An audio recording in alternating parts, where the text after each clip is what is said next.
Hey guys, this is Jeff Stanek with Figured Out Baseball. I've got a really great Figured Out Baseball podcast for you today that I'm thoroughly excited for. If you listen to our podcast enough on Apple Podcasts, Spotify, Google Podcasts, and more, you know that most of our podcasts are with college baseball coaches, but we do like to bring on pro guys from time to time.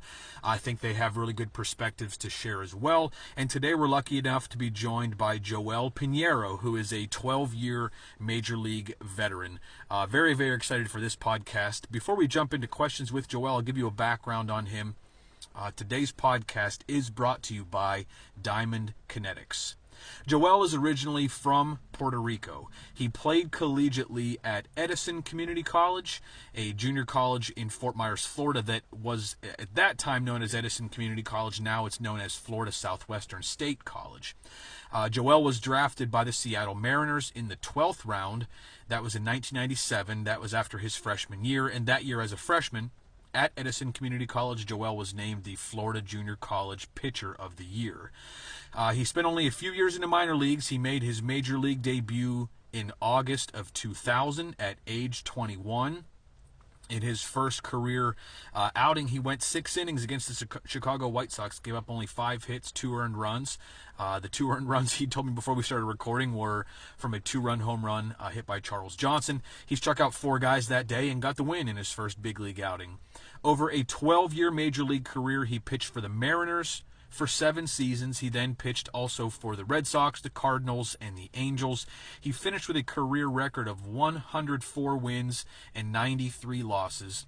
He won his 100th game in his last season with the Angels, and by doing so, he became only the 5th Puerto Rican-born player to ever accumulate at least 100 wins at the major league level. So a pretty remarkable accomplishment there for Joel. In his career, he pitched more than 1,700 major league innings, struck out more than 1,000 big league hitters. In his last big league game, he pitched. It was actually on his 33rd birthday. His last ever major league outing was on his 33rd birthday, September 25th, 2011. It was the Angels versus the A's.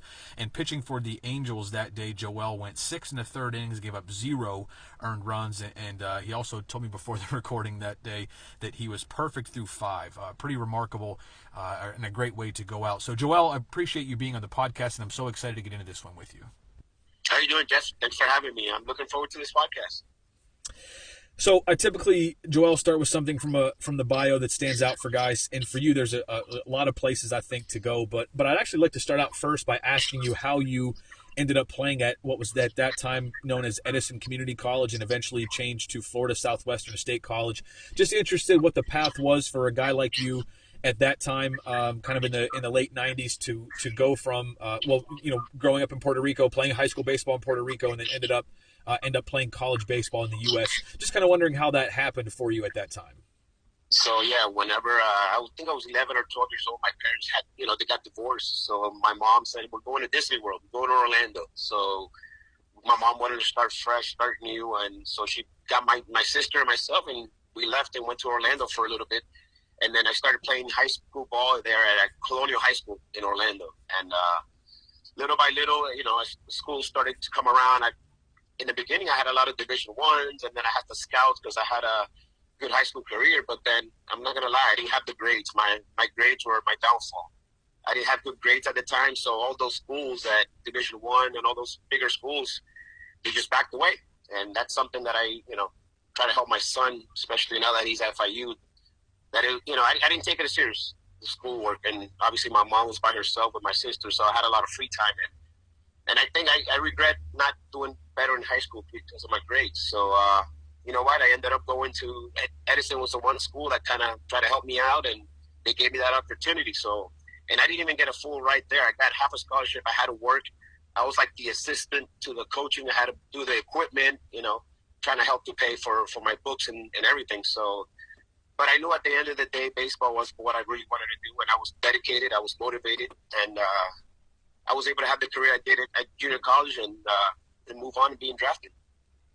When you got drafted in the 12th round as a freshman. now in the draft, there's a lot of talk just about guys having leverage and being able to sign for, bonuses based on how many years of college they have left. At that time, was money a factor at all for you, Joel, or did you just want a chance to play pro ball as soon as you could, knowing kind of what the end goal was for you? No, honestly, it was baseball, and I remember Fernando Arguelles, that was the scout that kind of signed me. He came to my house, and my mom goes, if you don't, I guess you can say it was kind of 50-50. They gave me money and then money for school. And then my mom goes, all right, if you don't give them this certain amount of money, if you don't pay for this, at the end it was like UCF, if you don't pay for his school, my kid's not signing. And then I think I signed for like $30,000 back in the day, $35,000. It was 40, and then they're like, oh, we'll make it even 80, 40,000 for signing, and then 40,000 for school. But that school money, it's not I don't get it. It's just once I'm done playing baseball, then they'll be able to pay for my school. And my mom looked at me in the eyes and she said, do you promise me if this doesn't work out for you in baseball, you're going to go to school? I said, Mom, yeah, I promise you that's the money. That's what it's there for. Obviously, you only have 1 year to use that money after you're done playing baseball to activate that money. But I looked my mom in the eyes and I said, Mom, I promise you, but this could be my only opportunity to have a chance to play pro ball. And she signed, all right, let's sign on the dotted line. So, and then obviously my career ended up being what it was. A lot of people probably go through what you did and hope they don't ever have to make it. Hope they don't have to make that decision to go back to school before the baseball career is over. A good long baseball career where you make plenty of money to pay for school on your own, and thank goodness in your case that it did. So you mentioned that you've got a kid now who is a freshman at Florida International. Based on how your career went, Joel, what are some things that you sort of maybe talk to your kid about, who's got the same name as you, by the way, which I always think is cool, especially for a big leaguer. You see a kid coming up through that maybe college or like gets drafted or in the minors that has the same name as a former major leaguer, and you sort of scratch your head like, I wonder if that's his kid. So in your case, I think that's kind of a cool thing just from my perspective. But what are some things that maybe you told your son as he was coming up through high school? You mentioned that you've kind of talked to him about grades a little bit, but how else did you sort of advise him in a way for his own career and picking a college and what was going to be most important to him? What was some advice that you gave him as a dad who has gone through what you've gone through in your baseball career? The biggest thing that I tell him and I tell my other son is just to have fun and enjoy the game. This is we're playing a game, to enjoy it, have fun. And, I tell them it's a game of failure. So most of the time you're going to fail, but if you're having fun and enjoying the game, I think that's going to help you stay motivated to keep playing this game. So it's something that I would tell them, and not to be afraid to fail, and just to have some guts, go out there and try to challenge anybody. I don't care if the guy is 7 feet tall or 4 feet tall, just go out there. Always want to be the best, but don't disrespect the opponent or the other team or the other person. Just to have that courage to go out there and say, you know what, I'm going to go out there, have fun, and dominate, whatever I'm doing, if it's fielding, pitching, or hitting, whatever it was. So, but the biggest thing is just have fun, enjoy the game, because it's a game we're still playing at the end of the day. So, having fun. It's something that I think is lost in the game a lot now. We also talked a little bit before we started recording about youth baseball, just really briefly. But Joel, what does baseball look like when it's not fun? Like, what is the opposite of fun? So when you're talking with your kid about having fun, what are some things I guess that you would see that wouldn't be fun? Is it when kids take it too seriously? Is it when kids kind of treat it like a job when they're kids? Like, what does that mean exactly for you to tell a kid, an 18, 19-year-old kid, to make sure the game is still fun for them and have fun doing it? I know it may be a weird question, but I think there's a lot of kids out there who don't play baseball because they love it. They play because they're playing for a scholarship or they have pressure from their parents. Or I don't know. There's a lot of different reasons I think that kids play baseball, and I think that fun gets lost a lot of times in there. But what does that look like, in your opinion, when you're talking with your own children? I think you just said it, you said it exactly. It's like sometimes it's more for the parents than for the kid. My son has to be a perfect game ranking in this. My son has to be a PBR ranking in this. It's like, guys, just go out there and play. Let the game dictate your performance. Everybody's going to know you hit the ball hard, you throw hard, just go out there. But then you got kids playing year-round. They do, after they're done with their high school, they got 3 or 4 tournaments during the summer. They don't really dress. They don't really rest. They don't get their body in shape for that next year. And it's something that it's more, like you said, more for the parents because they want to see their kid's name, number 1 ranking or top 10 ranking. I said all that will come with your performance out on the field. I think sometimes you need to train your body and especially in your mind to be a better ball player. Not just, let me hit hard, run, because and then for the summer, for the travel teams, it's all about the coaches holding a trophy. I want this tournament, I want that tournament. No. I've seen kids that would pitch on a Friday, Saturday, Sunday, like tournaments, and I was like, he only threw 1 or 2 innings. I was like, no, you're going to hit the kid's arm. But the coach, all that matters about holding that trophy and that banner that says, champions for whatever tournament it is. And you see it at the 13U, 14U, 15U, and it's kind of scary because then when that kid gets older, tries to be a junior and senior, they're like, you know what? I'm tired. I'm burnt out. I don't want to play baseball anymore. And it's sad because there's kids that I see that have talent, but just nonstop flying all over the place. And it's crazy. What do you think baseball should look like at that time? Like, what if the focus is too much on winning that trophy or winning rings at youth baseball? Joel, what do you believe that it should look like at that age? Well, at that age, man, like I said, even my kids sometimes, I went through with my oldest, and I will tell him, I said, yes, obviously you need to get seen by colleges or whatever it is. So you still need to do tournaments. I'm not saying not to do them. It's just you got to be conservative and got to pick out whatever tournaments you want to do.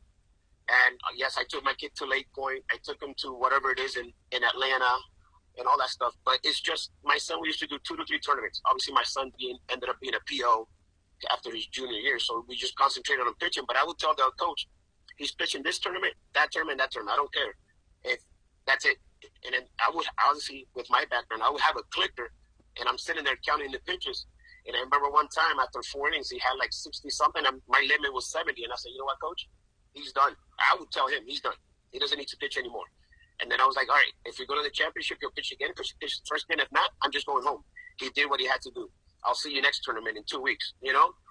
It's just stuff like that. That is just that you need to control. And, obviously coming from my background, I knew about the game. So it's just, I wanted my son to go to college. I wanted him to, have a future. So that's the way I went about it. Today's podcast is brought to you by Diamond Kinetics. Joel, when you take your son to tournaments, you only go to a couple tournaments a year. Is he playing besides that? Like, is he playing for some sort of a local team where he's just not traveling as much, or are those like the only really competitive games that he was playing during the summer? Just kind of curious what the rest of the season looks like for your kid. I'm assuming he plays high school baseball, right? And then anything in the summer besides those couple tournaments that he would go to?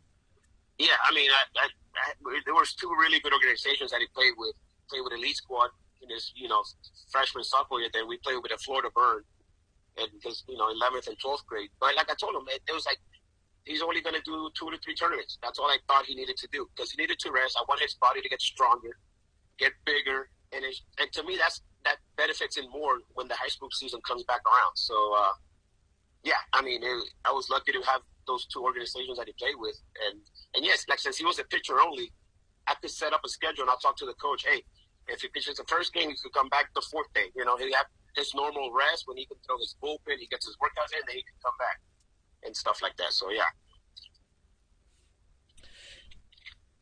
The pitch count thing that you brought up is another topic that's debated a lot.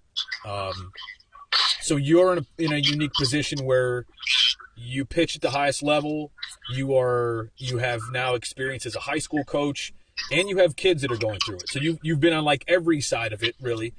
Every argument people could make. You know how coaches feel when a guy's throwing a pretty good game, but he hits his pitch limit, and how frustrating that can possibly be sometimes. Or also, like, giving a player a proper amount of rest between starts to make sure that his arm is healthy, as opposed to kind of rushing him back. Because and I don't know what it's like in Florida, Joel, but like here in Pennsylvania, when you throw a certain amount of pitches, they in high school baseball there's a rule where you have to take X number of days rest. But sometimes if a guy throws kind of the maximum pitch count, whatever it is, 4 days. I think it's basically a day for every 25 pitches, and the max is 100 pitches. So if a guy throws 100 pitches, he needs by the state law or state rules, he needs 4 days rest, then he can come back. Well, sometimes guys aren't ready after 4 days rest, and as a high school coach, like that's something that you go through. And again, you've got multiple kids that are kind of going through this. Do you think? And there's some people that sort of have an old school mentality where they don't like pitch counts. They don't like to look at that. They like to look at more like, let's read this pitcher and see how he's doing, because sometimes a guy his pitch count can go up, but he's throwing, relatively easily. He hasn't had a lot of maybe stress pitches or whatever it is. Like, how strictly do you take pitch count, both as a high school coach and as a dad? You kind of talked about it there with your oldest son a little bit at tournaments, that you kind of give him a 70 pitch limit. But generally speaking, Joel, how seriously do you take the pitch counts at different ages? And can you kind of give us an idea of what your thought process is about how many pitches a guy should throw in a certain day? A high school age kid or even younger. You've got a couple kids in middle school. Like, what are pitch counts that you think are fair, for kids that you're dealing with at the high school level? And, how seriously are you taking that, and why? I'm a huge and big believer in pitch count. I'll tell you a couple stories. We'll start from my younger ones. We had not a tournament. We just had a weekend series. I want to say a month ago or 3 weeks ago. And my 13-year-olds, they're playing, and some kid comes in, closes out like the last 2 innings, and then we win the game, or they win the game, and then next thing you know, we take 30-minute break or 40-minute break. The kid threw the 2 innings. Then I don't know where I see the kid warming up again to start game 2, and I was like, OMG, like, what is going on here? And I'm looking, and I was not coaching. I'm a dad. Because I try to let my kids be, I don't want to be. So I'm a dad. I'm not coaching this team. And I'm talking to another dad. I was like, that's the kid that just closed out the 2 innings, and he must have thrown like 30, 40 pitches at least. And then he's warming up to start game 2, and then he went like 3 innings starting game 2, and I was like, what is going on here? I was like, why? I was frustrated. I was like, I don't even know the kid. And I was like, that stuff cannot happen. I'm sorry. I mean, I know you want to win, but it was just a regular doubleheader game, and it was like the kid went out. I mean, he must have thrown at least 50, 60 pitches in 3 innings. The next, 40 minutes later after he just threw 2 innings. So it was kind of, and I was like, that's crazy. I mean, it was not even a championship. It was nothing. It was just a regular weekend series game. So, but yeah, I'm a huge believer in pitch counts. And then going to I think here in Florida, until you get to the playoffs, there is no limit for like pitches. Obviously, we do take care of our own inside, because I think, like you said, once we start playoffs or districts and all that stuff, yeah, I think if you go 45 pitches, you need a day off. Go to 60, 2 days off. But obviously, we have our own little, plan that we go through. And just now, we were just in Fort Pierce. That's why we couldn't do the podcast earlier. But our ace, our starting pitcher in high school, well, once we got into the game, I told the coaches, hey, he's going 45, 50 to 55 pitches. It's his first part of the year. It's a preseason thing, so it doesn't really count for whatever. But we need to build them up. So he goes, all right, whatever we got. And then he had 49 pitches with 2 outs with a man on second. And I said, he's done. Take him out. He looks at me. He goes, yeah, because I know if this guy starts fouling pitches off, and then next thing you know, whatever gets another hit, then we're up to 60. And I said, we're going to go between 45 and 55, right? He goes, you're right. So I say, get this guy warming up because he's getting close. And we took him out with 2 outs. The kid's like, oh, one more hitter, coach. It's like Julian, this doesn't matter. This is our preseason thing. This is just to build you up. Now, your next start, you're obviously going to go 60, to 70 pitches. We try to build up by 20 pitches every time. So, and then same thing. If he throws a lot, then we take him out. It's just the way I think about it. And how I did it back in the day, and from what I learned going through spring training in the big leagues and everything. You start 2 innings, 3 innings, 4 innings, and then another rule of thumb that I used to use is like, if you throw 1 inning, you got a day off. 2 innings, 2 days off. 3 innings, 3 days off. Just there's no reason to be throwing that much, especially at that time. I've talked with a local player around me who is still uncommitted. and he's going to go to a college camp. We're Joel and I are recording this in February, mid-February, and I'm in Pennsylvania, so the weather is not going to be good enough up here for high school games. I think high school season doesn't start for another 5 weeks up here, give or take. But this player is about to go to an indoor camp at a school he's interested in, and they're sort of they're interested in him, I think, and they want him to go and throw. Joel, what are your thoughts on kids? If a kid wants to go to a winter camp, like what should the build up look like? And I'm talking about a showcase, where a kid is trying to showcase his abilities. And I just for a quick background, I was texting back and forth with his mom, and the family kind of they ask me a lot of questions. They kind of rely on me for some advice to help their son. And I said, okay, how much has he been throwing? And she said he's thrown like 2 or 3 times. And I kind of didn't know what to text back where I could be respectful, but also give my honest opinion. If you have players down in your area, high school guys that you coach, or again, even your son coming through, if you knew that a player was going to go to a showcase camp in say for you January before like high school stuff starts up, how long of a build up does a player need, in your opinion, to be ready to even like throw a bullpen? Because obviously in a showcase type setting, even if you're only going to throw 15 or 20 pitches or 25 pitches, whatever it is, like you're going to have some adrenaline pumping, and you're going to be trying to hit the best velocity numbers you can and really kind of show your stuff. And you've got to build up to that. If you were kind of advising a family that was in that situation and they knew that they had a camp on the calendar, what would be the build-up time for a kid to be ready to perform that day, look pretty good, and also not hurt himself and not jeopardize his high school season? Yeah, I mean, it happened with my son. I took my son to, obviously, a camp here at UM. I took him to a camp at FIOB where he's at now. I took him to a camp up in Sanford. So I did do camps because I wanted my son to play Division I baseball. I mean, if it was junior college or whatever it was, it doesn't matter. But at least, usually when they go to those camps, they tell you if you're going to face hitters or not face hitters, or is it just a bullpen. So we had both.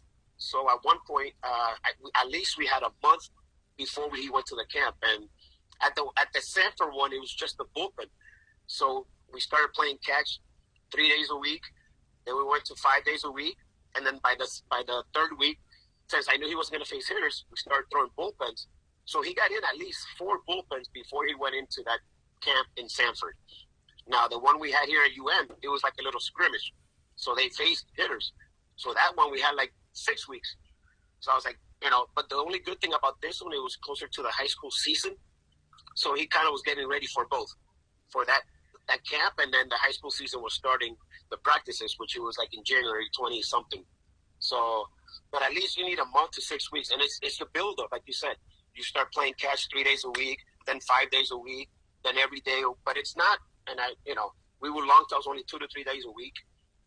And your kid wasn't getting on a mound for bullpens until he had already spent a couple weeks just kind of playing catch and getting his arm back. Exactly. And then same thing. The first couple of days were like 60 to 75 feet. And then the 3rd day was like 90. Then we go back, 90, and then 120, and then long toss. And then on the last couple of days of that week 2, we would do flat ground. Just spin a couple baseball, not off the mound, no hill, no nothing. And then, all right. And then the first bullpen, it would be like fastball changeups only. You're going to go 25, 30 pitches. All right, next bullpen, all right, then we'll start in with some curveballs. Now we're going to go 35 pitches. And then the last 2 to 3 bullpens, all right, now throw all your pitches. And, that was our game plan. And our bullpen were no more than 40 pitches, by the way, 45 pitches. And did you get to that? Did you sort of arrive at that plan because that's what worked for you and how your body best responded? Or what were you like as a pitcher with your build-up? I know it was, obviously it's different for maybe a 19-year-old, 18-year-old, 17-year-old than it is for, a 30 to 33-year-old kind of later in your career. But is that how you sort of arrived at that plan, was because that's what worked for you?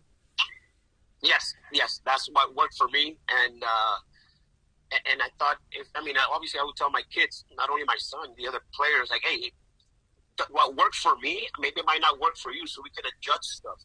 It just doesn't have to be my way. You know what I mean? Some guys like to do this, some guys like to do that. But I think if we put a couple things together, we'll get to the right spot. So like I said, and what worked for my son might not work for the other guy, for that other pitcher. So it's just a matter, but that's what I was brought up. That's what made me get to the point where I was. So I was like, guys, I think this works. This, just trust the process. But you don't have to go exactly the same thing as I tell you to do. So it just, I'm a believer of what I did and what got me there. Same thing. I mean, people nowadays, they're like, oh, you shouldn't run distance. Stop running poles or whatever it is. And I've still got that old school mentality. You got to run. You got to build that stamina to go out there 6, 7, 8 innings, And you need to, I don't know, I'm not saying go out there and run 5 miles after you pitch, but I think you need to get some distance in your body. And then obviously the sprint work, it's good now because of the power and then, I don't know, the mechanics they say now with the strength and all this kind of stuff. But I think the running, it's a big part of it. And I still run my guys, I was like, you got to build up that stamina, man. Joel, for you as a pitcher, I know you spent most of your career as a starter, and I would like to talk a little bit about the difference that you experienced between starting and relieving at the big league level. How did your arm bounce back? Like, what were some things? Can you talk about some things that you did when you pitched between starts? Some things that were important for you to help your arm bounce back between one start and another. Because one difference in college to pro ball is that in college you're starting once every 7 days. In pro ball you're starting once every 5 days. What were some key things that you did between starts to help your arm bounce back? So obviously, the day after my start was, to me, I think was my hardest working day. That's the day I would run, kind of distance run and try to do my. What was I gonna say? It was my hardest day to me. And then that day I would do a lower body workout. I would do lower body, and then I would do my distance run. And then I always did, little shoulder stuff like the tubing or little stuff, but not too much because I just, day before, I might have thrown 100 pitches or I might have thrown 80-something pitches or whatever it was. So I and I played light catch, just light catch. But then that second day was my bullpen day. So I would do, I would throw a bullpen that day, and then everything would be arm care. It would be manuals or whatever it is. I would get in the water, in the pool, do arm exercises. Everything was just about my arm, that bullpen day. That third day would be an upper body workout. And then obviously every day I'm running, it's either, what we call jog sprint walks, where we're doing whether sprints or 300s. Every day I'm running something different. The third day would be an upper body workout. The fourth day, it will be more of recovery, more stretching, flexibility with some medicine ball work. Hip rotations, just throwing the ball against the wall, just trying to get that explosiveness with the medicine ball to get to the next day to pitch, day 5. So that was a normal routine for me that kind of got my body in the right shape and right, place to start a game. So obviously coming out of the pen when I was in Boston, it was a little bit different because there might be days they're like, hey, get hot, get ready, and then you never come in the game or whatever it is, and you go 3 or 4 days without throwing. So you have to just adjust, accordingly to if you know you pitch, all right, tomorrow I'm not throwing because I threw a certain amount of pitches, so I could do a little more workout and run. But sometimes I threw 11 pitches, and I knew I could be hot the next day. So it's a little bit harder, but I think, and obviously the mentality is different. As a starter, you hopefully want to be out there and face that lineup 3 times around, which nowadays it's kind of crazy because they don't want you doing that because because the analytics and all this stuff say you can't face it. And a big example was with Ian Snell a couple of years back in the World Series. But, I think at the end of the day, if you're dominating, you're pitching good, you got to let, the game dictate what's going on. So, and then as a reliever, it might be, I'm out there maybe for 1 hitter, 2 hitters, or 1 inning. So I would go out there and give it all I had and win 100%, for that inning or for that outing. So it's a different mentality, but once you get on that mound, you got to get that mentality ready to be a fighter, be a worker, and have some guts, and go out there and perform. Today's podcast is brought to you by Diamond Kinetics. No matter what season you're in, our friends at Diamond Kinetics are here to help you train smarter, get better, and so you can dominate on the field this season. DK's line of mobile-based motion technology products give players and coaches the ability to practice smarter, practice more effectively, and have more confidence in the batter's box and on the mound. DK's Pitch Tracker Smart Baseball and mobile app provides easy-to-understand data, metrics, and pitching analysis right at your fingertips. You'll immediately see velocity, spin rate, and spin direction on all your pitches.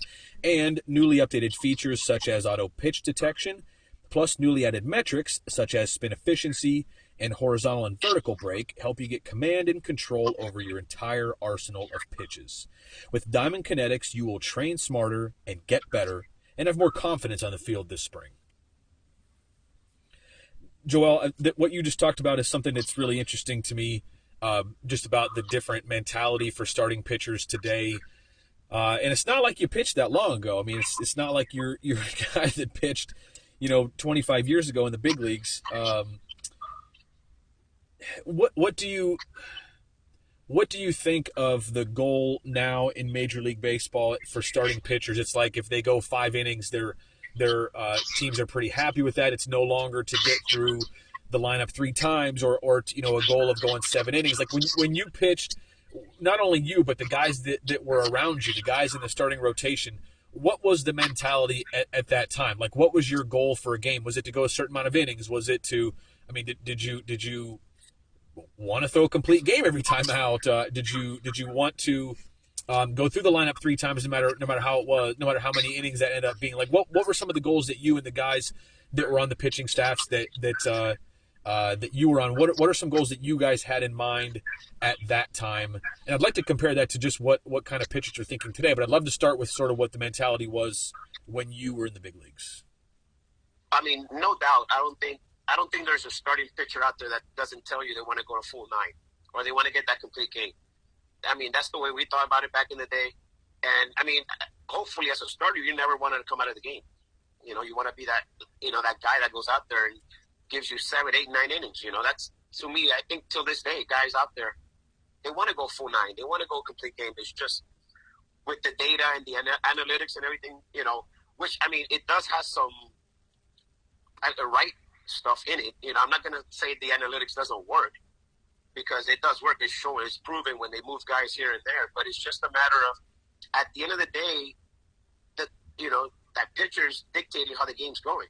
I mean, you're dominating that inning or that game and you're out there 6 innings and they're going to come up for the 3rd time, but you're only giving up 2 hits. To me, that you're dominating the game. You're having a good game. And then it says, oh, you can't face it. Why? I've been dominating them for 6 innings, 5 innings. Why can I not keep doing, the same thing? So to me, like in the mentality of a pitcher, hopefully it's to go out there and throw a complete game. So, like I said, the numbers and the analytics and the data, it does have some truth to it. But at the end of the day, the pitcher is going to dictate how the game is going. And that's one thing that I think analytics can't necessarily tell you is what a pitcher is like on a particular day. And you can speak to this certainly more than I can. But, just from watching the game and studying the game, being a big fan of the game, and even coaching in college, a guy could go 6 shutout innings on two different outings, but be a very different pitcher in different outings. One time it might take him 100 pitches to get through 6 innings, and he's given up 6 hits and 3 walks and has really had to fight really hard to get there. But another day through 6 innings, he might be at like 57 pitches and, like you said, give up 2 hits and nobody's taking good swings against him. His stuff is really sharp. He's really locating on that particular day. And just, on that day, like, analytics can't necessarily tell you that this guy, and the way I look at it, Joel, is that every pitcher and player, like, you have sort of a range of how you are on a particular day. On a day when you're at your worst, you might struggle to get through the day, and it's a successful day if you come out with a lead or, throw 5 innings and give up 3 runs. Like, on some days, that's pretty good.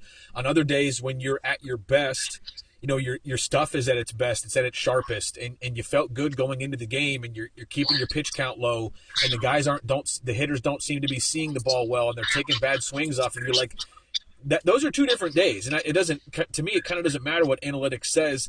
If your eyes tell you and the opponent's swings tell you that a pitcher is having a really great day, why wouldn't you stick with him? I mean, if you were coaching at that level, at the pro level, whether minor league baseball or more so Major League Baseball, do you feel like there needs to be more attention paid to those sort of details than just this is what analytics says. So no matter what's happening, like we're the pitcher's coming out after 2 times through the lineup, no matter what. Like what do you think that you would do if you were at that level? Yeah, no, you said it correctly. I mean, another thing, now that I keep thinking, another thing as a starter, I wanted to get a quality start. Usually a quality start is going 6 innings and giving up 3 runs or less. That's a quality start, what they consider in the big leagues. So, but yeah, I mean, like you said, some days I know it happened to me and it's happened, and it's probably going to still happen. I will go warm up before a game and I'm spotting all my pitches in the bullpen when I'm warming up. I was like, oh man, I got this. This is boom, boom, boom. Next thing you know, in the second inning, you already give up a 4 spot. You know what I mean? And then other days, I can't throw a curveball for a strike. My ball's up. I'm all over the zone in the bullpen. And then I go out there. Next thing I look up, I've got 6 shutout innings. And it's just like, wait a minute. You know, it's a crazy game. And like you said, it's probably the same stuff you had to start before the time you face that team, but now it's a day game. The backdrop's different. It's a different ballpark. It's kind of cold, or it's, you know, they can't pick up their spin right for some reason because it's a day game or a night game. And like I said, it's just, like I said, I'm not saying the analytics doesn't work, because I do think they work, but I think you have to put that together with that mentality, that old school mentality that this guy is still dominating and having a great game. So I think you have to put them together to kind of to judge the pitcher on that certain day, like you say. Do you wish, as someone who you played at that level for a long time, I don't know, I haven't asked this before this, but I don't know how much Major League Baseball you watch at this time. If you're, I know different major leaguers are different. I don't, retired guys, I don't know if you watch a lot now or you just don't pay a ton of attention. But do you wish, well, even more so than wish, do you believe that mentality will come back around? Do you believe that the fetish with analytics is going to be short-lived, and that it will come back where pitchers take pride in throwing what is considered a quality start, 6+ innings, and like have the mentality of like, I want the ball, I don't want to give the ball up, I want to go as long as I can in this game? Do you think that'll come back? I mean, do you think that this is where we're in now, where starters are only expected to go 5 innings? And if, frankly, sometimes guys go 4 innings and like they throw a lot of pitches and they come out without even having given up a lot of runs, like, do you think that's due to come back? I mean, there are always cycles in baseball. In your heart, do you believe that the mentality that guys had in when you pitched will come back into Major League Baseball at some point? I don't think the analytics will ever go away now, because of what we're living in. But like I said, I think, and I would hope that mentality is what the guys are thinking when they go out on the mound. That 5th day or every 5th day is like, I want to go 9, I want to go 7, or a quality start. So, like I said, I don't think it's going to go away, but I think at one point everything was going to, come back to normal. Like you said, all right, okay, this guy's dominating because of this guy's dominating because of that. It's not just because of the numbers, like, for example, this guy doesn't hit a changeup. He swings at it at whatever percentage of the time. What about if I don't have a changeup? What happens if my changeup is my 4th best pitch? Am I still going to throw it to this guy just because he can't hit it, and then I'm going to get hurt with it because the analytics say to throw changeups or whatever pitch to this guy if it's my 4th best pitch? So I think, like I said, hopefully that mentality, man, and I still see it in myself. Like I'm out there and I'm like, all right, I want this guy to dominate. I want this guy, and I still have friends in the game that play. So, and I do watch a lot of baseball. I think I watch enough. I'm still learning stuff. So, I enjoy the game. Joel, what was your goal as a starting pitcher? So many guys now in the big leagues, strikeouts are people are striking out at record rates. You were not a big strikeout guy in your time. But what was your goal when you pitched? Like, did you, and I'll ask it this way, pitch to pitch, hitter to hitter, inning to inning, did you have certain goals? Did you want to get innings over in a certain amount of pitches? Did you go out on the mound, with the intention of, trying to strike guys out, or just trying to create bad contact, or trying to get outs in 3 pitches or less? Or like, what were some of the goals that you had, or maybe some of the mentality that you had as a pitcher who wasn't necessarily relying on strikeouts to get outs? Oh, funny, you said it. I mean, I can't believe you just said I was about to. So my goal was in the first 3 to 4 pitches, that guy's either walking back to the dugout or he's on base. You know what I mean? I don't want to waste my time with. I'm not saying throw the ball right down the middle. But doing competitive pitching, it's just something that I don't want to waste my time around with you. I don't want to finesse. I don't want to be perfect. I'm going to challenge you, and I'm going to throw my best pitch at whatever, depending on the count. But in my first 3 to 4 pitches, you're either walking back to the dugout, you're on base. Let's go to work. That was my mentality as a pitcher. And to tell you the truth, I thought it worked a lot. Obviously some situations in the game dictate, maybe I got to pitch around this guy because he's a tougher hitter, and then I got the pitcher on deck, which, you pitch around and walk this guy, or the opposite. Let me get, this guy. So the game will dictate what's going on. But my mentality was in the first 3 to 4 pitches, that guy's either walking back to the dugout or he's on base.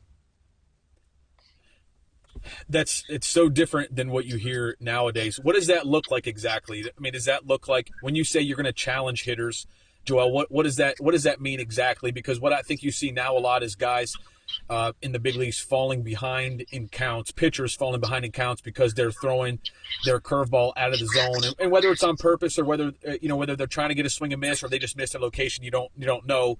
But what does that look like to you? What does that actually mean when you say you're going to challenge a guy?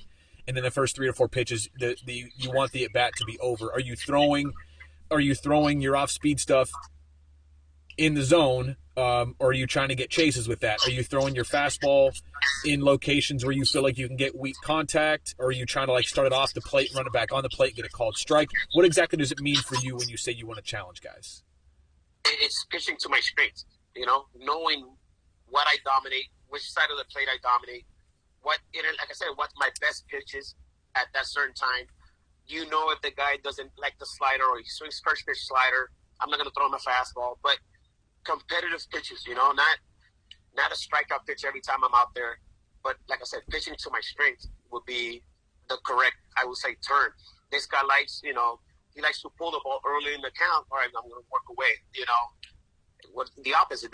This guy likes to go deep up or 2 strikes, the other way. So I got to make sure I got to bust the bit or throw the slider or curveball on the third, So obviously with nowadays with the reports, the videos you have that idea and you kind of know because you study the hitters. But at the end of the day, you still got to execute your pitch. It doesn't matter what count it is and you got to trust and believe in that pitch. I know it's happened to me a couple times. I'll be out there. It's like, and I know in my head, if I go 3-2, I'm going to throw this pitch. Next thing you know, they catch it, puts it up, another sign. You're like, oh, okay, I'll throw that pitch. Boom, I just gave up a home run. Because it was not the pitch I was effectively I wanted to throw. Because in my head, I'm thinking something, and I see something else, and I throw it. And I get hurt by that.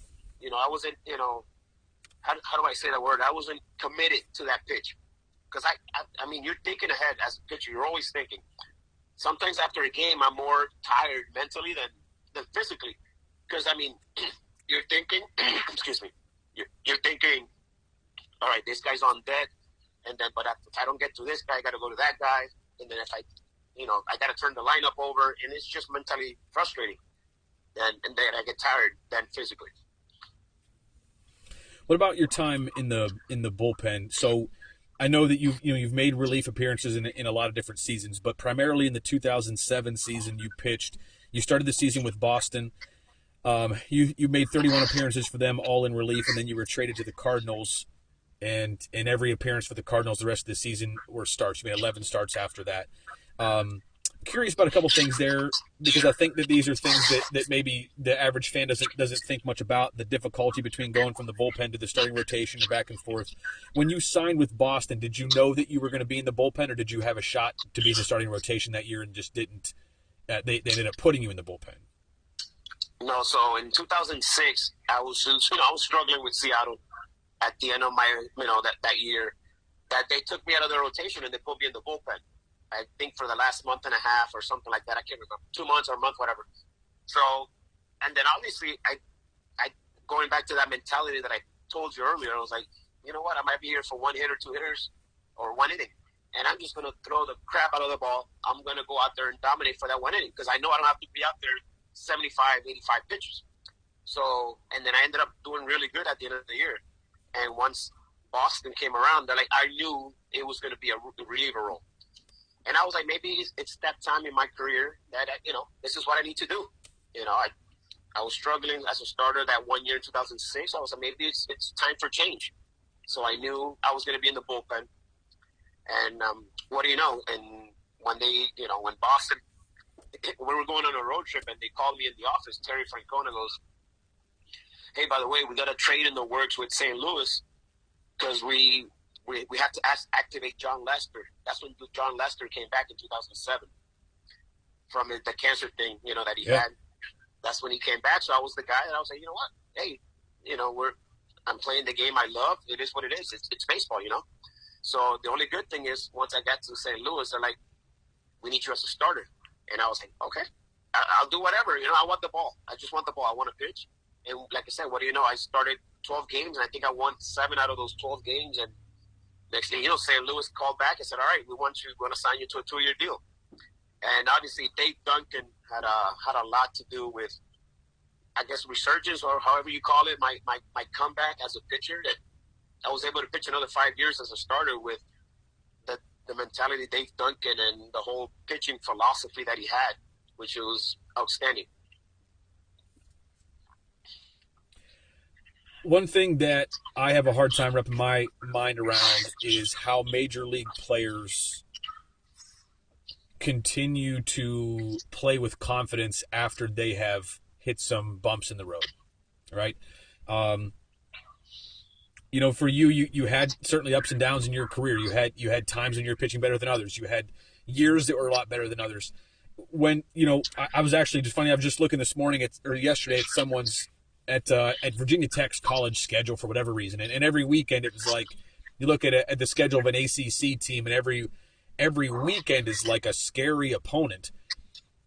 And it just made me think about this situation, with you pitching in the big leagues. Like every time you go out there, you're facing somebody's lineup that has all-stars in the middle of that lineup and guys hitting over 300 and guys hitting 40 home runs. And you've got to go out and try to face those guys every day. You don't get breaks often in the big leagues, especially pitching primarily in the American League with the DH.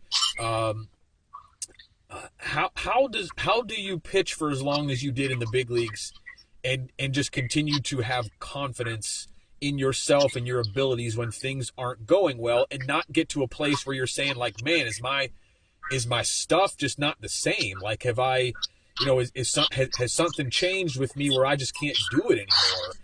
As opposed to just kind of coming to the realization you just had a bad stretch. At the highest level, Joel, how do you possibly keep the confidence to pitch and pitch effectively for as long as you did at the highest level? I mean, I've always been a competitor. Even with my kids, like I said, we play wiffle ball in the backyard. I still you know what? I'm going to get you out. I don't care if you're my son or whatever, my niece, my nephew. It's just I'm a competitor. Even if we're playing bowling, we're going to go bowling, wherever it is.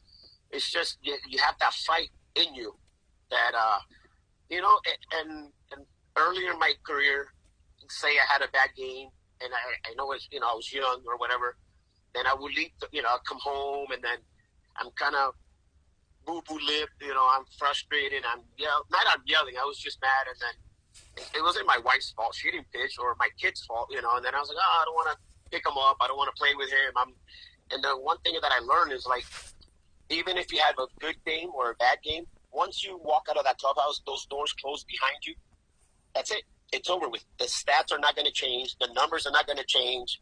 The wins or losses nothing's going to change. So why, just stay even keel. If you did good, learn from it. If you did bad, learn from it. What can I do for the next start? What can I improve myself in the bullpen? I'm already thinking, okay, my next bullpen, I got to work on this because that wasn't working this start. Or it was working good, so I want to make sure I'm doing that correctly and stay with it, stay positive. But it's just a matter of numbers, a game of failure. So not being sad, not being, it's just a matter of going out there and enjoying the game. At the end of the day, like I said, we're playing this game, and I was lucky enough to do it for so long. Is that the conversation you have with your kids when they're going through difficult times too? Yes. Because I really enjoy talking about, to guys who have done things at really high level, and they have kids coming up through, and just sort of how they handle kids, because kids aren't the same as you. They're not. You've got 4 of them, and I'm sure that probably a couple of them like you, a couple of them like your wife, and just what are conversations you have with your own children or with guys on your team when they are struggling to have some confidence, or maybe they go through a prolonged stretch of failure maybe they haven't had before. How do you try to build them back up, Joel? So it's funny. Like, I mean, I tell them all the time, like the way exactly the same thing I told you. I tell all my kids, even my daughter in soccer, it was like, "Mommy, did you give it all you have?" They just lost in the regional semifinals. I was like, "Did you give it all you had? Did you play 100%? It was the other team was better today. That's it. You didn't slack off. You didn't get, it's just a matter of." But my son was sometimes after a game, and I know they struck out, and whatever they struck out 3 times. And then instead of saying, "I can't believe you struck out 3 times. Oh my gosh, you look bad or you suck," I'll be like, "Hey, what were you looking for in that at bat? Well, do you think the kid was going to challenge you?" Or, I try to get them in baseball terms so they can talk to me more about the game. Or if they made an error playing shortstop or second, I was like, "Bobby, what happened on the ground ball? Did you just take your eye off of it?" Or what? I try to get that knowledge of the game. Not just, I can't believe you made the error. You lost the game. Come on, man. Try to take the negative turn the negative into a positive. Oh, so maybe next time, maybe you should have charged the ball a little longer because it was a slow roller. Or, instead of taking 2 strikes, go ahead and you had a run on second and third, be aggressive. Go after the first pitch. That might be the best pitch you get all at bat. So it's just a little bit of everything. So, but I try to turn the negative into the bad, to the good.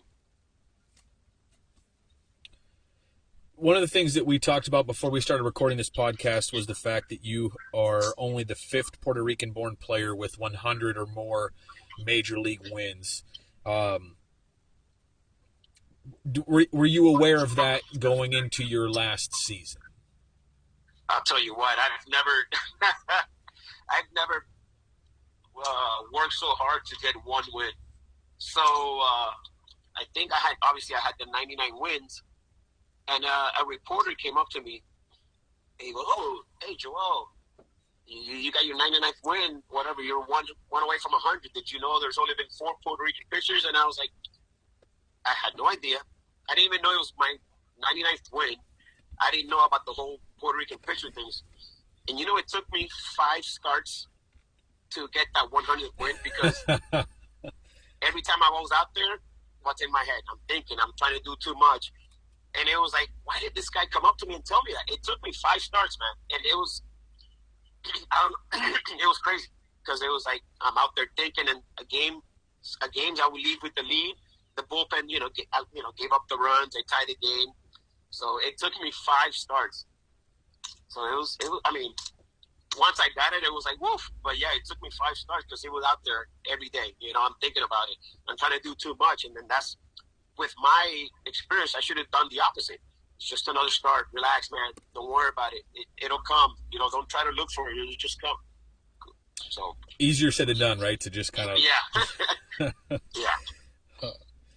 I want to talk about one other thing that you mentioned earlier. I know we're kind of getting into the latter portion of the podcast here, but you talked early on, Joel, about just about youth baseball now and some thoughts you had about it. But one of the things that you said that I wrote down was not to disrespect your opponent or the other team.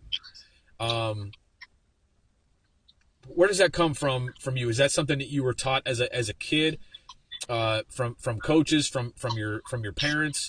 Just kind of curious where you got that, because now in college baseball, pro ball, down to, you'll see videos in a couple weeks.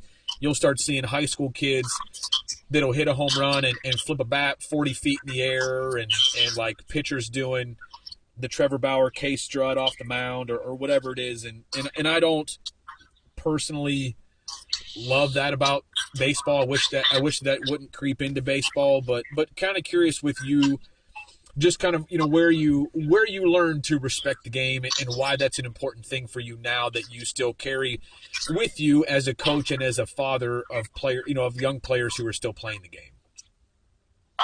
Because I believe in karma, man. I think, I'm not saying don't show emotions, because there might be a situation you got bases loaded late in the game and you strike the guy out. Yes, I'm not. I can see you pumping the glove or like screaming a yeah or whatever, pumping your fist, or that's fine, because you're enjoying that moment. But like I said, these guys nowadays flip a bat 20 feet or they're just walking all the way to first base. I still have that mentality. It's like, bro, don't disrespect me. Yeah, you hit a home run. I gave up. I left the pitch up in the zone. You hit him. Just run the bases, man. Let's go. Or like the pitcher strikes out, the whole walking, the McGregor thing or whatever it is. It's just, yeah, I find it, it's ugly in the game today. So it's just, maybe, I guess it comes from my parents and I had a kind of tough high school coach back in the day in Orlando, Colonial High School, which he was a older guy. And then I think that's where it all started. It's like, go out there and just do what you can do. Don't try to do too much. And then, yes, I'm not saying don't enjoy the game, but everything, it has this place. Everything has this place. Where's the line for you now as a coach? Because this is something that I would talk with my high school players about a good bit. After I left college baseball, I coached high school baseball for 1 year, and it was something that I wanted to address early on with my team and sort of put some guidelines down. But where's the line for you between showing emotion and playing the game with emotion and with joy, and enjoying the game with your teammates, but also not disrespecting the other team? Do you have sort of a certain line that you talk about with your high school players now of like, this is what's acceptable, but this is sort of over the line, or we're not going to do that kind of stuff? Yeah, and then our head coach, Emil Castellanos, he's big on, and he tells them every day, we only talk to our players. We only talk to our players.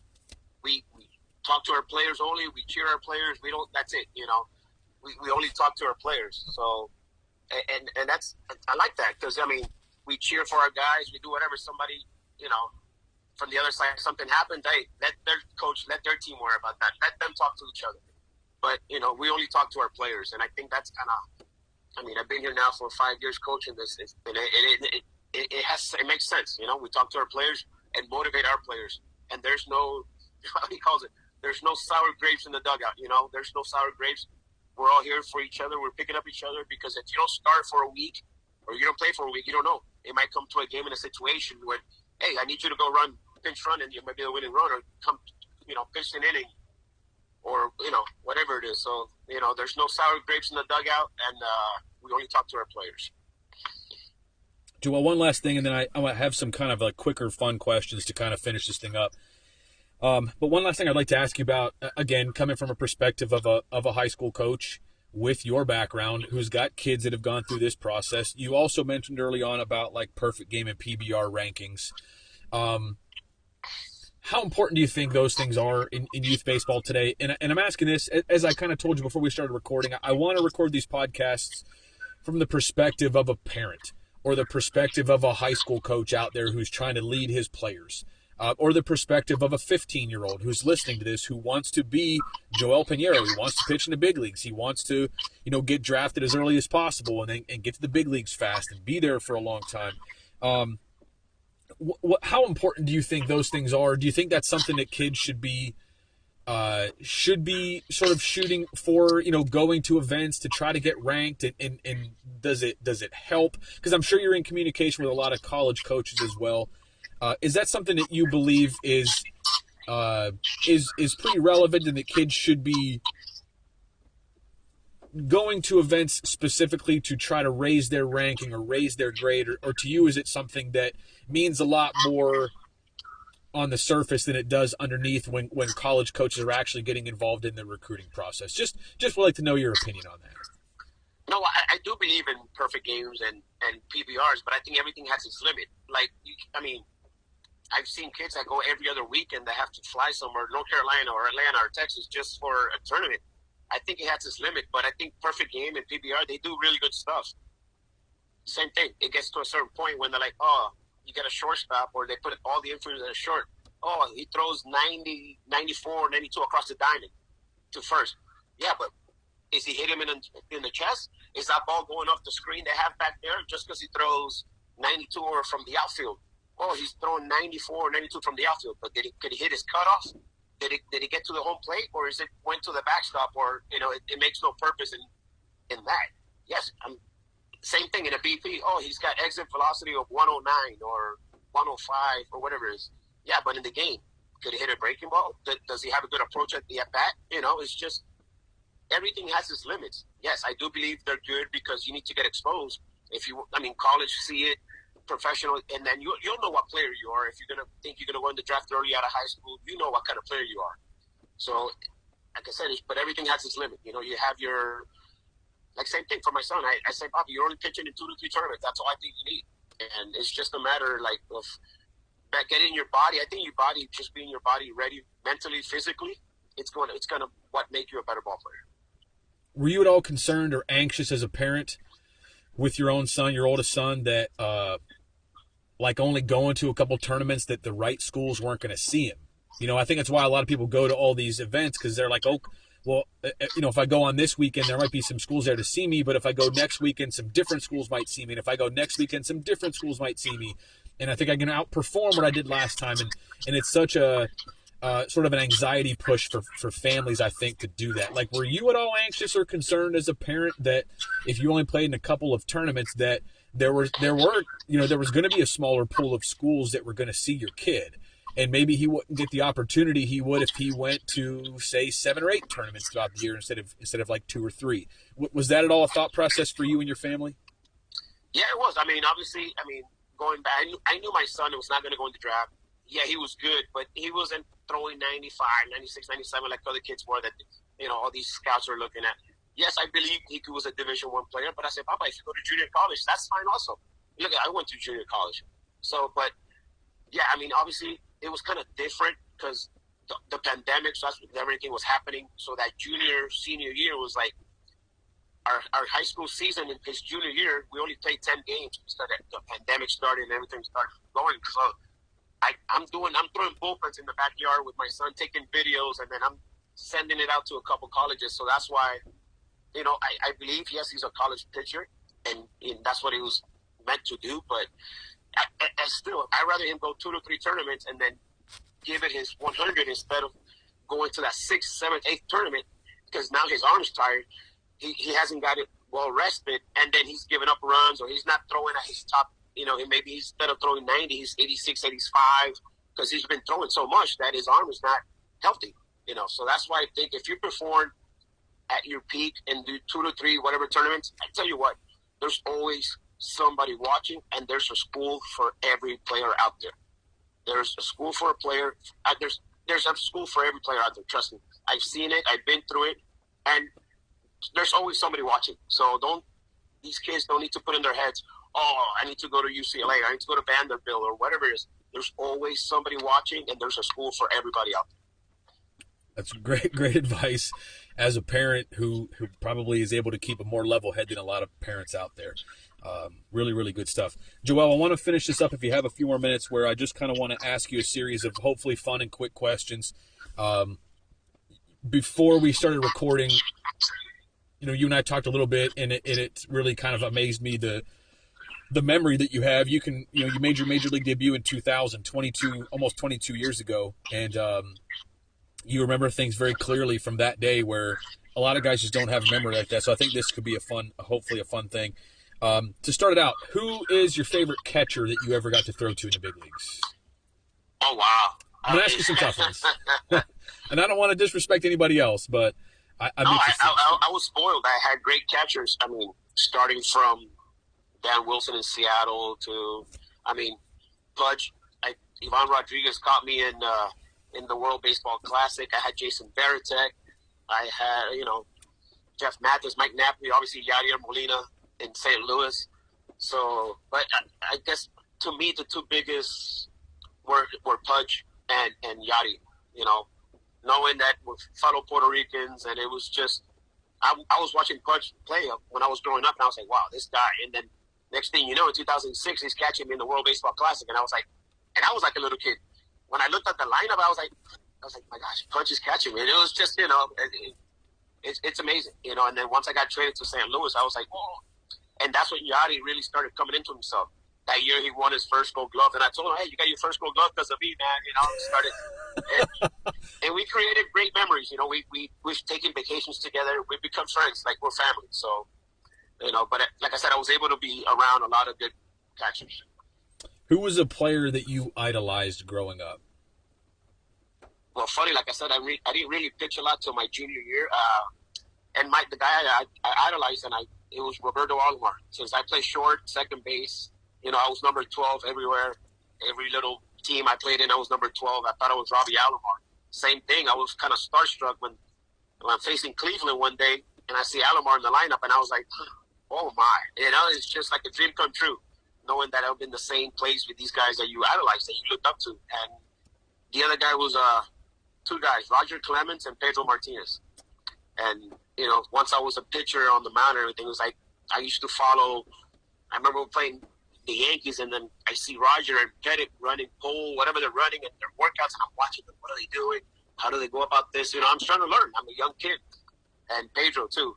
And, those two guys. And the funny thing is, at the same time they beat me, I was able to beat those two guys in the big leagues, too, facing each other. So, some people take it like, oh, you're facing Pedro or Roger Clemens today. No. I'm facing the lineup. I'm not facing Pedro or Roger Clemens. I'm facing the lineup. So I got to worry about that. Can't worry about what they do on their mound, So, but those three guys were the guys I really looked up to. You got called up to the big leagues at 21. Most 21-year-olds are still in college, and all of a sudden you're facing big league hitters. Did you have a moment early in your career, Joel, where maybe the first week or two, or your first start or two, where you sort of had a wow moment that, like, I can't believe I'm here, and I can't believe this guy's in the same dugout as me, or this guy's across the dugout from me? Did you have that moment at all early in your career? Yes, it happened in spring training when I was not even on the roster. I was in nowhere. I was in the minor league camp, like in the AA minor league camp, and then the AA manager calls me in the office. He's like, "Hey, you're starting the big league game today." I was like, "What?" He goes, "Yeah, you're going up to the big league, the big stadium. You're pitching in the stadium today." I was like, "What are you talking about?" "Yeah, yes. You just go to the clubhouse. They're going to take you. There's a clubby waiting for you. You're pitching in the big league game." And I was like, and me just walking from that minor league clubhouse across to the big league clubhouse. And then next thing you know, you see A-Rod, you see Griffey, you see Buhner, you see Edgar. And I was like, and I was, 18, 19 years old. And I was like, are you kidding me? And I was like, and I just sat, I remember I sat down, they gave me a hat, they gave me a jersey, and I'm just sitting there like, there were still like 2 hours till game time. But then you get to spend the day with the big league club because whatever. And I was like, I'm in the big league training room. You see all these guys walking around. It was just like, oh, yeah, that was to me that wild moment.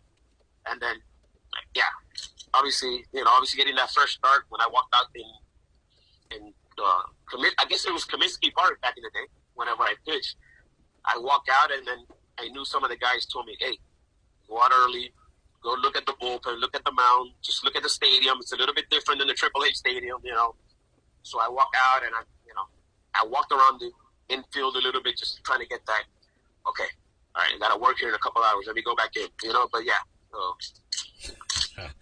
Very cool. Who was? I'm going to ask you to just pick one, if you could pick one, or maybe two at the most. But a memorable strikeout you had in your career, whether it was a big moment or whether it was a particular player. Do you have one strikeout that really stands out to you in your mind that you'll never forget? I'll tell you too. I'll think of my first big league strikeout was Carlos Lee. That obviously that one start. And I think my 1,000th strikeout was Kevin Youkilis. And that happened, obviously, after playing with him in 2007 and, in Boston. That, yeah, later on, I was with Anaheim, and he became my 1,000th strikeout. And that day, I think I struck him out 3 times or 2. And he looked at me with that mean face like, yeah, Kevin Youkilis, he's like, roar. But, yeah, those 2 strikeouts to me were, that stick out. How about the most memorable home run you ever gave up? You know what? I gave up a home run in my first start back in St. Louis to Brad Penny, the pitcher. I'll never forget about that. It was like unbelievable. I think it was like, I don't know. I'm thinking, this guy's not swinging first pitch. Boom. You had 17 career major league hits in your 12-year career. 17 hits. Do you have a hit that stands out in your mind against a pitcher that you'll never forget? Yeah, I think one day against who was it? Oh, Mike Hampton. I got 2 doubles against Mike Hampton at a game versus Atlanta. What was the favorite jersey you ever wore, as far as maybe just the color scheme of it or whatever? Just your favorite jersey to wear at any point in your career? I'll tell you what, it was in St. Louis, that old school baby blue that, when we do like Old Timers Day or whatever it was, to me that jersey, and I still got it, you know, and my son, you know, uses it once in a while, but it's that baby blues Cardinals.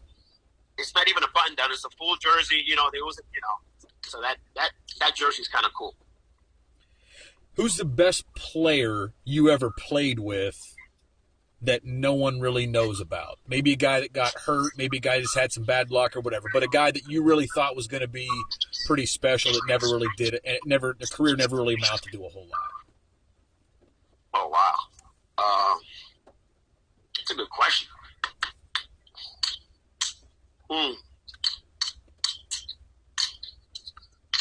I didn't think I was going to stump you today. No, you got me there. But, I mean, like I said, I was able to play with great players. But there's always that one guy that had all the talent. You know what? And he had a good career. But if it wasn't for him getting hurt, a pitcher, Gilmesh, when he played with me in Seattle, man, that guy, some of the best talent as he's growing up as a AA, AAA. The guy was just like the perfect body, 6'5", you know, good-looking white boy, I used to call him. You know, it's just and he throwing 95, 97, great pitching stuff. And we got to the big leagues together, and then his injuries kind of hurt him, you know. And like I said, we were still friends and everything. But I tell you what, he was the first guy that called me on my first message I had when I won my 100 game. And he left me like a 4-minute message. He goes, "You don't understand how much this means to me as us two growing up." He goes, that was one of my goals as a pitcher, getting to 100 wins in your career, and then watching you do it. It's like if I did it. And it was something, man, that potential he had. It was just, but if it wasn't for his back injuries, I think that guy would have been an outstanding and dominating pitcher for a lot of years. Who was your first phone call when you got called up to the big leagues? Who did you call first to tell him about it? Yeah, obviously my wife. But the thing, that day was different. Seattle had a doubleheader on, I think it was on a Thursday, if I'm not mistaken. Had a doubleheader on a Thursday, and it was my day to pitch in AAA on that Thursday. So a lot of the reporters came up to me like, "Oh, we heard your name about pitching Thursday, the first game in doubleheader." I said, "What are you talking about?" Yeah, your name says you're scheduled to pitch here. They need a starter because they don't want to mess the rotation. They're talking about your name. And I was like, nobody's told me anything here. I don't know anything, so don't get anything in my head. What do you know? That Wednesday before practice, we get to the field and like, "Hey, Joel," everybody was talking about, "Oh, you got to leave tonight. You're pitching tomorrow in Chicago." I was like, "Oh, so it is true." I was like, so it wasn't like that one call up that they call you in the office, "Hey, we're trading you or we're releasing you," you know, when they try to pull a joke on you. So it was just they've been talking about it since Monday. I was like, "Oh my gosh, is this true?" I was like, "You don't know if it's true or not," until finally Dan Rowe, the coach, calls me, the manager calls me in the office, and like, "Yeah, it's true. You leave tonight, whatever. Good luck tomorrow." Who is, Joel, the pitching coach that had the biggest influence on your career? Wow, man, every little pitching coach has something different that always stuck with me. If it was Brian Price in Seattle, obviously, you know, John Farrell in Boston, Dave Duncan in St. Louis, and then I have Mike Butcher in Anaheim. So every pitching coach has something that still sticks with me that I even use nowadays with my kids that I'm helping out. So I was very fortunate. Like I said, I played for Lou Piniella. I played for Bob Melvin. I played for Terry Francona. I played for Tony La Russa. I played for Mike Scioscia. Also managers that always had something that's sticking with me till this day. So like I said, I was blessed. I was lucky enough to do what I did for all those years with those many great players and teachers and coaches that I had. Joel, I don't know what this one's going to be, but I can't even think of. But it's just a question that popped into my mind. Do you have an odd or a strange memory from your big league career? You know, I asked you about the most memorable strikeout, most memorable, you know, home run you gave up or whatever it may be. But do you have something that maybe just didn't really make the papers or didn't really is not going to stand out in your stat sheet, but just like one memory? Maybe it was something strange happened in the locker room. I don't know. Maybe it was an experience with another player. But do you have just like one memory that is just kind of something cool that you don't really talk about much because, again, it doesn't show up on the stat sheet or, you know, in just any career highlights? Not really, man. The biggest thing is I could never get Joe Mauer out. Man, oh my goodness. guy who's just, like I told the catcher, I was like, are you guys telling him what's coming or what? What's going on? Because, I mean, that guy will see me, he'll be like, here goes 3 for 3. So, man, it was just like, I was like, what do I throw this guy? Do I just come up with a pitch and throw it to him? Because, and I'm not saying he would just hit homers off of me. He was just such a great hitter that he'd take the ball the other way. He'll pull it when he needed to. And I was like, it was crazy. I was like, I need to throw the invisible to this guy because he's such a professional and good hitter that he used to rake me. Last question I want to ask you is, who is an unsung hero in your career? Like someone that without this person, Joel Piñeiro would not be who he is today, would not have had the career, but maybe someone that a lot of people don't know about. And maybe it was like a coach that you had in the minor leagues, or maybe it was just a guy that wasn't like a real prominent coach in a big league team, or maybe somebody from your family or whatever it would be. Do you have a person in your life that you really kind of owe a lot of things to, that if it wasn't for that person, you don't think you'd have ended up where you did? To tell you the truth, I mean, it's kind of a little bit kind of sad. It was my grandfather. He passed away last week, and obviously he's the one in the family that started getting my dad to playing baseball, and then obviously my dad passed it on to me. And I remember when my dad and my mom, they started really early when I was born. I think my dad was 19, my mom was 17.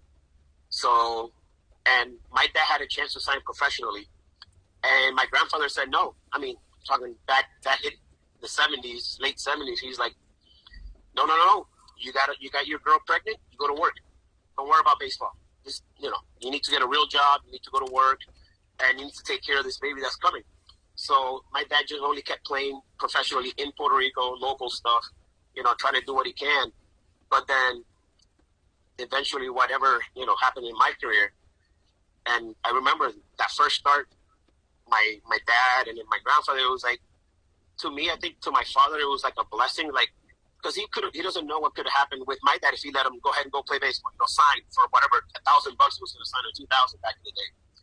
So, and I think, all that influence from my grandfather to my dad to me was, I think, the biggest role and the biggest, fight to be the player I was and the pitcher I was.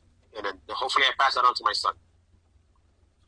What a great podcast this has been. This is Joel Piñeiro, everyone. He is a 12-year big league veteran who was gracious enough to come on this podcast, which I don't know exactly why you kind of gave me the okay to come on here, but I'm really, really grateful that you did.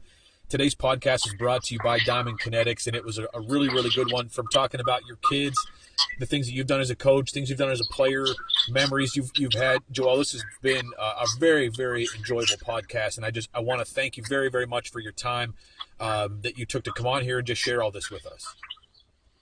No, thanks for having me. Like I said, I think you're doing a great job. You're doing great things, trying to motivate these young kids, from 10, 12, 13-year-olds, whatever it is, and, hopefully get them in the right path through school, through baseball, and, having fun and enjoying the game. Remember, guys, because this is a game we're playing. So I'm not saying don't take it seriously, but just enjoy the game and have some passion for it. And that's going to make you a better ball player, better person, not only in baseball, but in life. So, like I said, thanks for having me, Jeff. We can do this again sometime.